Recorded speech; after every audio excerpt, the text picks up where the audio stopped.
Good day everyone. Today we're gonna discuss about disaster risk. So this lesson is divided into three subtopics.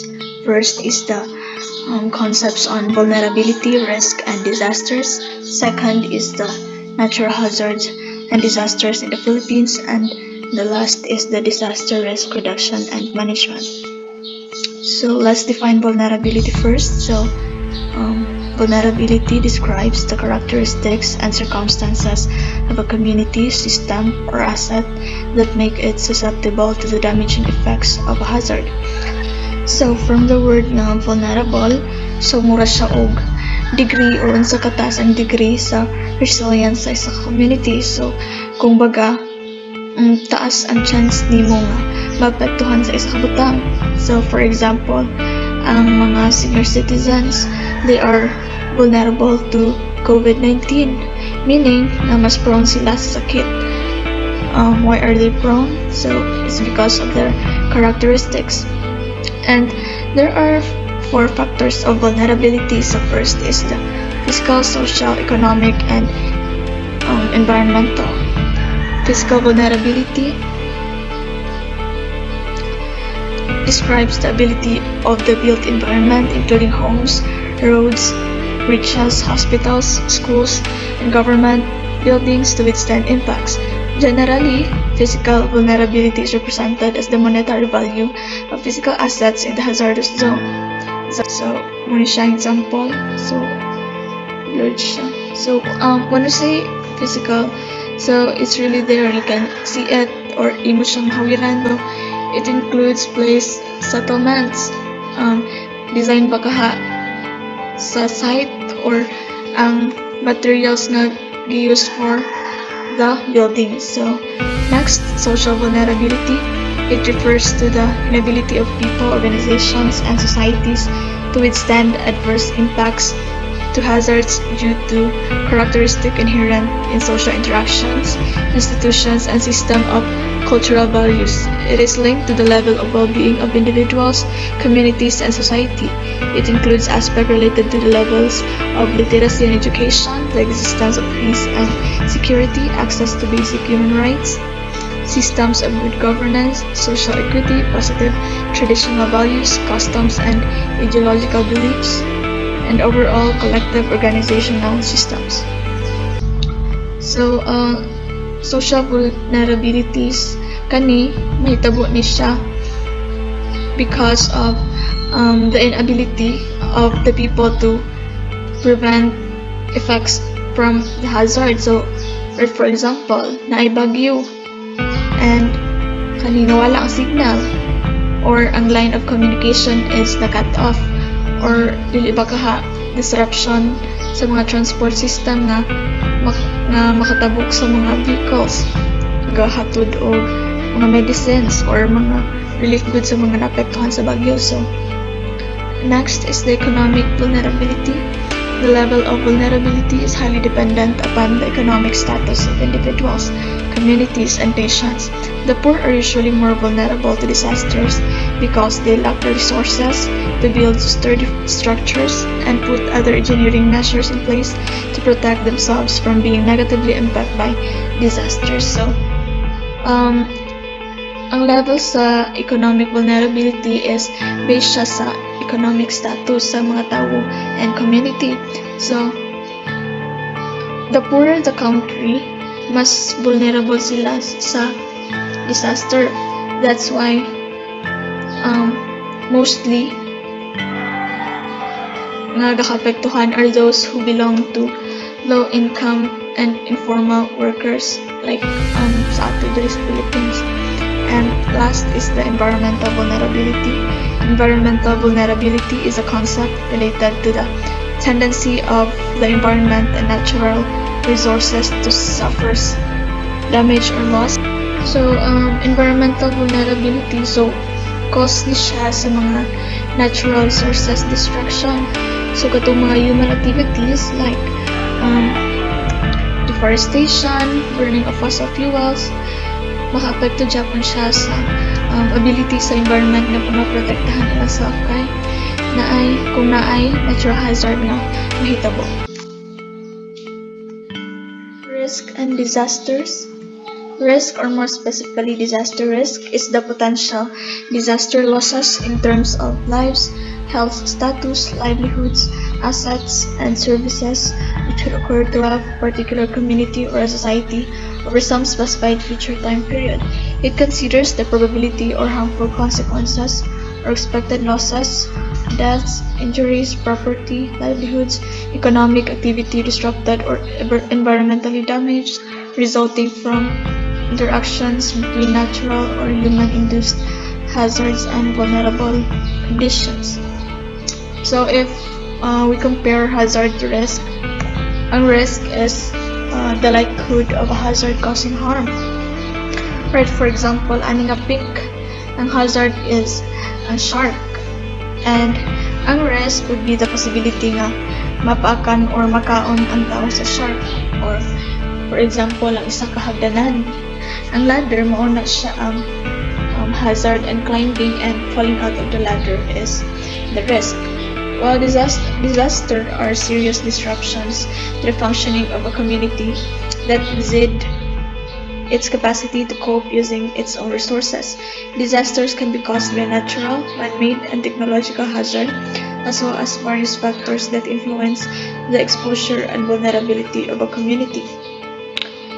Now, the categories of disaster. First is natural disasters. It is the negative impact following an actual occurrence of natural hazard in the event that it significantly harms a community.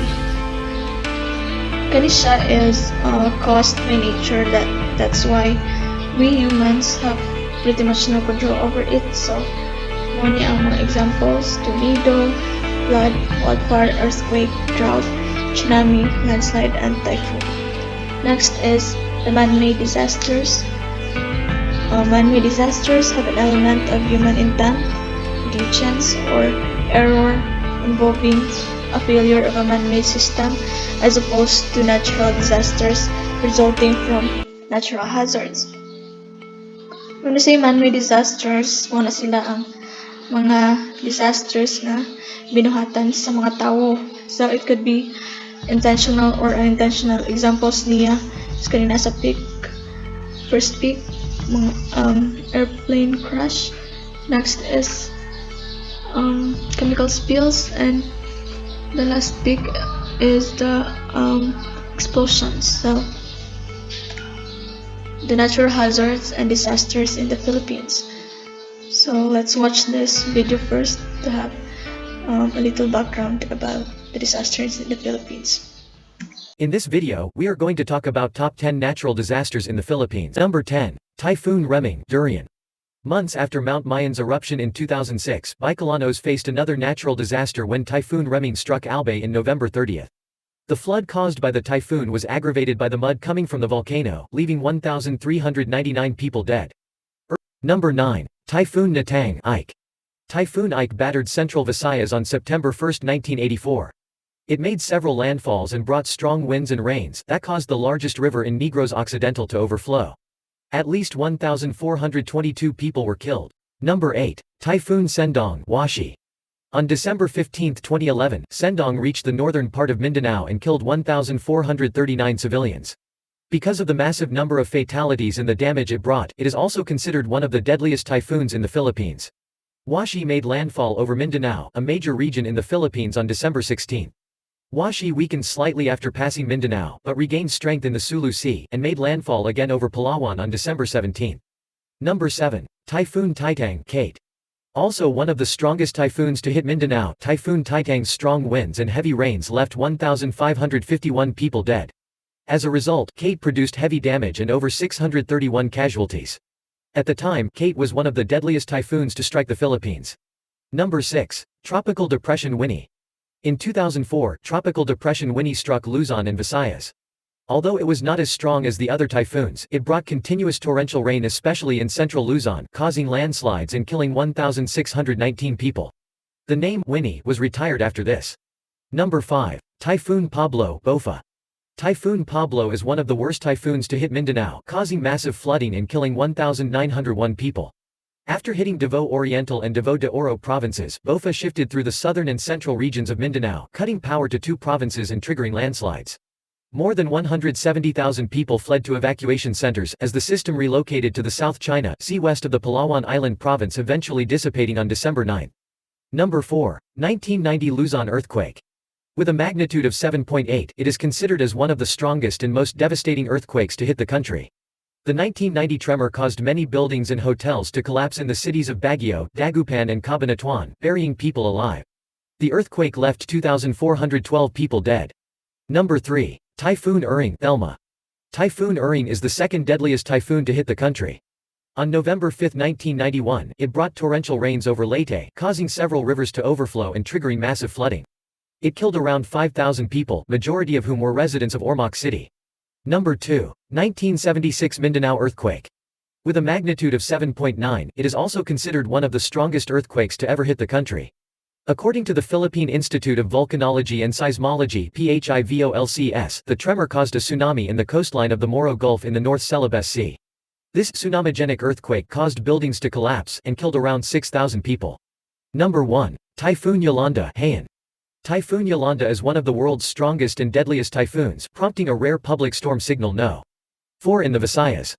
Red, storm signal No. 4 in PH history. Typhoon Yolanda caused massive devastation that killed 6,300 people. The typhoon caused catastrophic destruction in the Visayas, particularly on Samar and Leyte. So the Philippines has the highest disaster risk among 193 countries around the world this year, according to a global risk index. The WRI measures countries' disaster risk from extreme natural events and the effects of climate change. It calculates each nation's exposure or the extent the population is exposed to disasters such as storms, flooding, droughts, and sea level rise, and vulnerability or its susceptibility, ability to cope, and ability to adapt to these events. So, atong country is prone siya sa disaster kay na-locate siya along sa boundaries sa tectonic plates o sa center sa typhoon belt. Munang ginaingon nga ang Philippines is also called as the Pacific Ring of Fire. So katong mga islands maapektuhan siya sa baha, bagyo, landslide, earthquake, volcanoes ug uban pa nga kalamidad.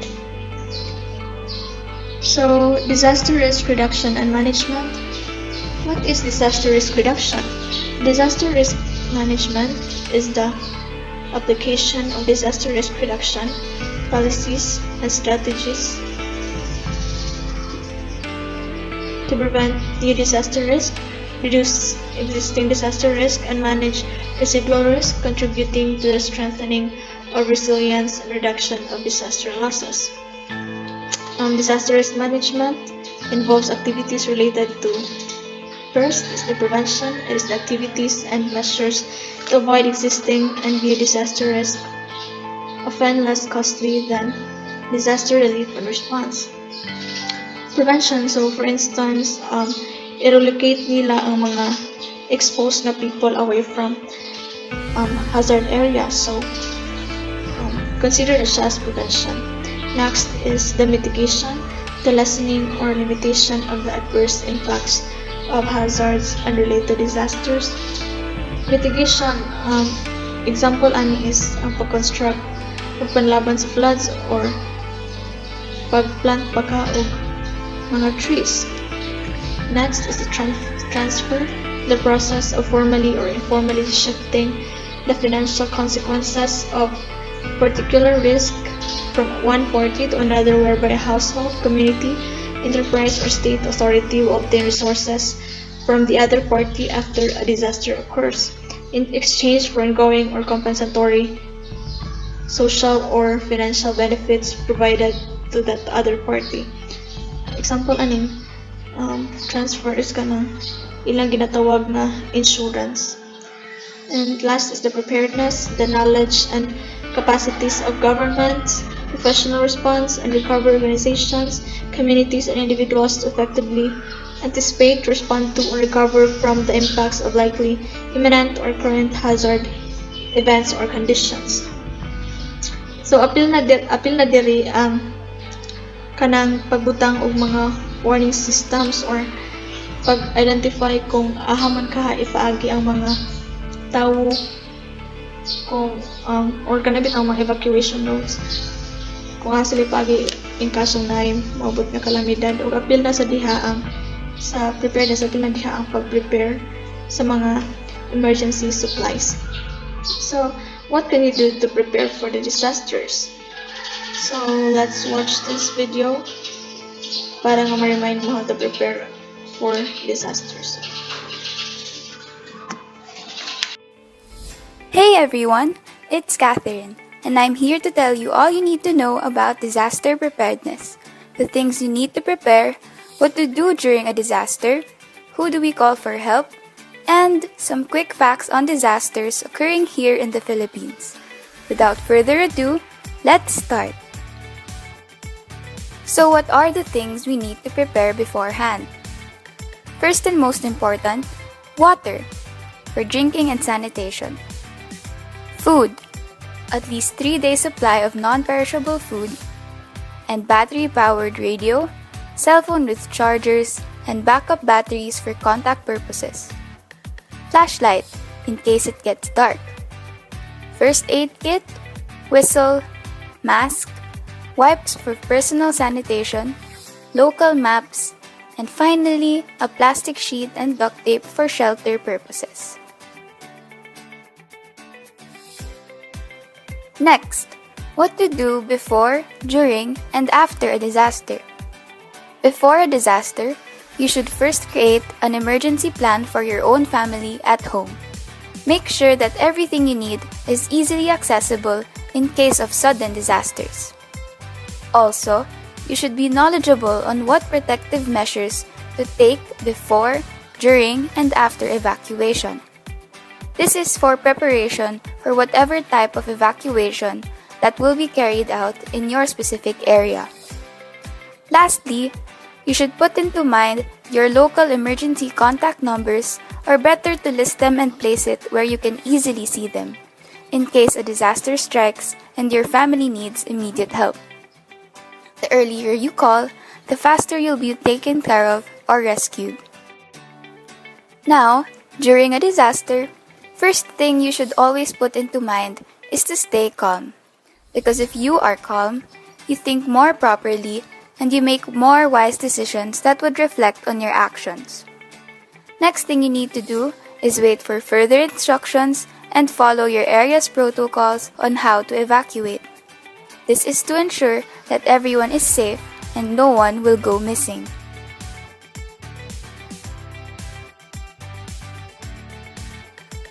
Finally, after the disaster strikes, you should find a safe place to stay and check in with your local officials for their instructions. Second, before you return home, you should make sure it is safe, and only do so when your officials have instructed you to. If you encounter problems financially, reach out to your local service relief organizations for assistance. Most importantly, check in with your family members, ask them about how they feel, and comfort them when needed. This is important so that each member would know how to cope with their feelings after a disaster. Now that I have told you the things you need to do before, during, and after a disaster, here are the contact persons you need to list down in case of an emergency. Number 1, your immediate family. Number 2, your local barangay. Number 3, the fire department.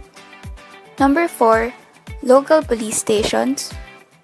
Number 5, your local hospital. And number 6, your national emergency hotline. And in the Philippines, it is 911.